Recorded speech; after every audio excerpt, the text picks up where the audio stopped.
गेहूँ काटै नहीं छै दुपहरिया धूप से है तो मुँह तोहर करिया। गेहूँ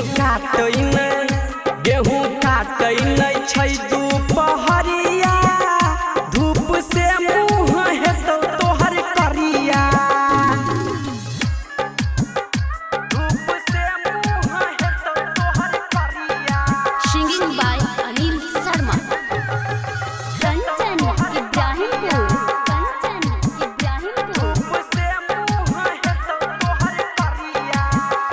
हमर बात छौरी मान नहीं त भजे चौथा कान।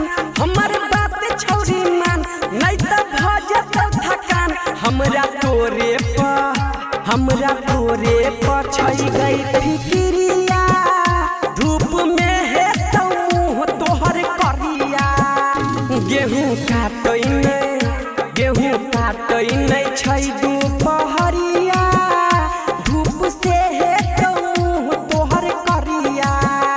धूप से मुँह है तो तोहर करिया। रूपम रिकॉर्डिंग स्टूडियो जीवन चौक मधुबनी।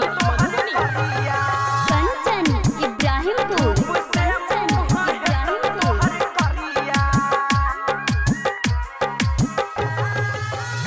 छै चैत के समैया कहै छौ अजीत भैया। छै चैत के समैया कहै छौ अजीत भैया।